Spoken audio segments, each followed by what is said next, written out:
Hey guys, today I'm going to do a video for a request from Summer S1998. He wants me to do a review of the Ultimate Ric Flair Collection 3-disc set, but before we get to that, I've got some DVDs that I picked up the other day. So here we go. We've got Extreme Rules 2009. How can I say this? Enjoyed the pay-per-view live, but as I saw it the second time, didn't enjoy it that much. There were a lot of flaws on this pay-per-view, particularly to point out the hog pen match. It was a handicap hog pen match for the Miss WrestleMania crown, Vicky Guerrero and Chavo Guerrero versus Santina Marella. Basically, the whole Santina Marella thing got old very, very quickly, and this hog pen match just had no business on pay-per-view. Fatal four-way match for the United States Championship. Kofi Kingston MVP, Matt Hardy, and William Regal. The match was good. It was a quick match. Matt Hardy was very limited in what he could do, of course, because of his injury.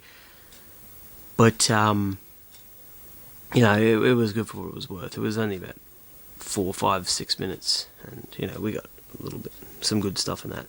But one of the main flaws of this whole pay-per-view was the submission match between John Cena and The Big Show. Let me just talk about that for a minute. The match pretty much sucked. It was a very, very, very long match. It was about 20 minutes, and the match was nothing that we haven't seen before. We saw their match from Judgment Day. We saw a match of theirs, at WrestleMania 20. We saw a match of theirs. We've seen their matches a lot, okay? And the outcome is always the same. It's always John Cena winning. And the story of this is, the story at Judgment Day was John Cena.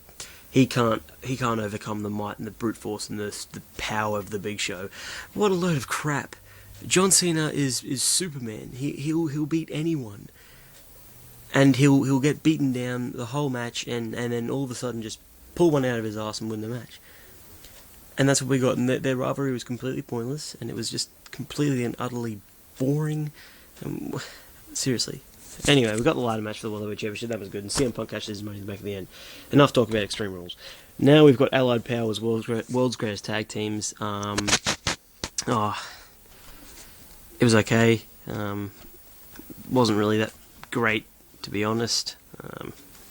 You've got Terry Funk and Dory Funk Jr. with Jimmy Hart. You've got Nikolai Volkov and the Iron Sheik. There's Edge and Christian up there. There's Arn Anderson and Tully Blanchard. Hardy Boys, Miz and Morrison, and Shawn Michaels and Marty Jannetty.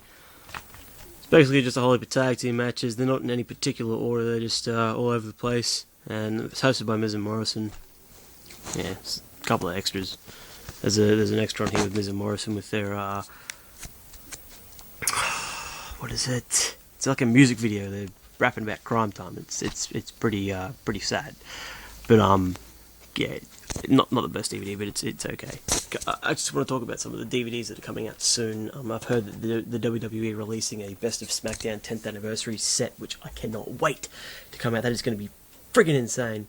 It's just going to be like the Raw set. It's got the same cover and everything, but it's just, got a SmackDown revamp, and it's 3 discs, and it looks to be amazing. But this time it's like counting down their best 100 moments. That'd be great. The Rise and Fall of WCW, I can't wait for that to come out. I'm going to buy it as soon as it gets here. It's just like the ECW set. That was insane. This one's going to be great too. I heard they're going to be releasing a Best of the Elimination Chamber matches, an In Your House set. I hope it's an anthology. I hope it's got all the In Your House pay-per-views, because that would be so good. That would be so good. All the In Your House pay-per-views, I would love to own them. Anyway, let's get to the real reason why we made this. Summer S1998 asked me to review the Ultimate Ric Flair Collection 3-disc set. Now, I'm sorry I've taken a while to get this up, because my internet has been brutally slow, and it just got fast today, basically. And I said I'd make it, and I'm going to, and it is about Ric Flair's Ultimate Collection, the 3-disc set. Now, I've only got mine in a plastic case. I don't have mine in the cardboard digipack, because I didn't get this when it came out. I got it about a couple of years after it came out, and God knows why it's in a plastic case, but I don't care. Seriously, I don't know why it's not in one of these. But anyway, this is a seriously, it is. What can you say? It is one of the best DVDs around. It's 10.5 hours, and it's all about Ric Flair. Just the pictures on the discs are great. Here we go. There's an insert here. We'll read out what is on here. Let's look at the pictures there. Look at the pictures there. This is Ric Flair in the NWA. There's JR. There's the night where he faced Triple H on Raw. Ric Flair Appreciation Night, whatever it was. Great picture there of him holding the world title, the WCW heavyweight title. Here we go. Harley Racing NWA Championship. Starrcade '83. Starrcade was basically WCW's premier event. What WrestleMania is to WWE, that's what Starrcade was to WCW. Bonus features. $25,000 bounty. Harley Race puts a price on Flair's head. I'm not going to be able to get through all these, so I'll just talk about the good things. Starrcade '83 pre-match interview. Harley Race, Ric Flair, Race, Bob Orton Jr. and Dick Slater, Ric Flair and Wahoo McDaniel. In case Wahoo McDaniel was a great wrestler. Starrcade '83 post-match interviews. Ric Flair, Harley Race, Ric Flair, Ricky Steamboat and Jay Youngblood. If any of you haven't had a chance to catch any of Ric Flair or Ricky Steamboat's matches, find them, go on YouTube, check them out, because they are extraordinary. Seriously, they are absolutely extraordinary. Dusty Rhodes talking the talk. Starrcade '85 bonus features. Flair and the Andersons break Dusty's ankle. Recap of the attack in the cage. Barry Windham keeping up with the champ. NWA Welterweight Championship match, January 20, 1987. Bonus features. Attacked by the Horsemen. Windham and Ron Garvin. Rugged Ronnie Garvin discussed the Four Horsemen. You cried the blues. Flair told Barry Windham to quit talking and do it. Flair and Windham, January 13, 1987. The match in Colombia. Ricky Steamboat, the rivalry, Clash of the Champions 6, the greatest match, Wrestle War 89, bonus features, Flair and Windham versus Steamboat and Gilbert, controversy recap, Flair's lawyer, Jim Herd, Ricky Steamboat, Ric Flair, Wrestle War post-match, pre-match interview, Terry Funk Hardcore, Clash of the Champions 9, bonus features, press conference, Flair announces that he will return to wrestling, is that June 22, 1989. Plane crash, that's the history of the Horseman, a day in the life of the Horseman, and you got disc 3 over here. Basically a lot of his WWF days, where he won the WWF title. It's got the entire 1992 Royal Rumble match on there, which is where he entered number 3 and 1. Bobby the Brain is excited. Heenan prepares for a visit by the real world heavyweight champion Ric Flair. Flair's WWE TV debut. Primetime Wrestling, September 9, 1991. Funeral Parlor. Paul Bearer interviews Ric Flair and Bobby the Brain Heenan. Flair attacks Piper. Rick attacks Roddy Piper at ringside. The real World Heavyweight Champion Flair tells everybody what he really thinks about Hulk Hogan and Roddy Piper. Rumble post-match interview. Flair receives the WWE Championship belt after winning the Royal Rumble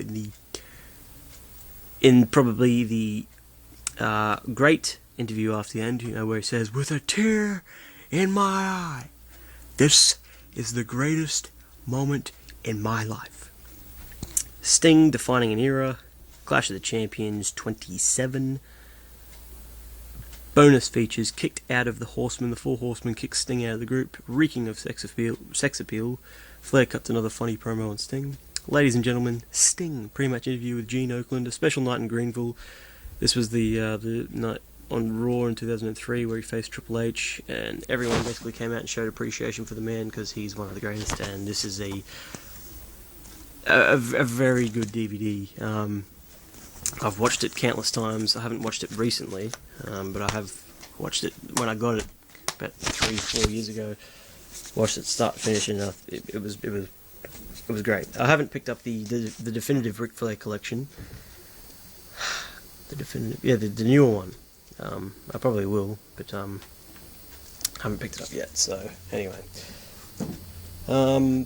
yeah, Summer S 1998. That's the Ultimate Ric Flair collection. I've got another guy on here saying that he wants me to review the SummerSlam or every SummerSlam. So I'll have to get my anthology out and take a look and get the other SummerSlams out that I've got on separate DVDs. And yeah, so kenchamp. I'll see you guys later.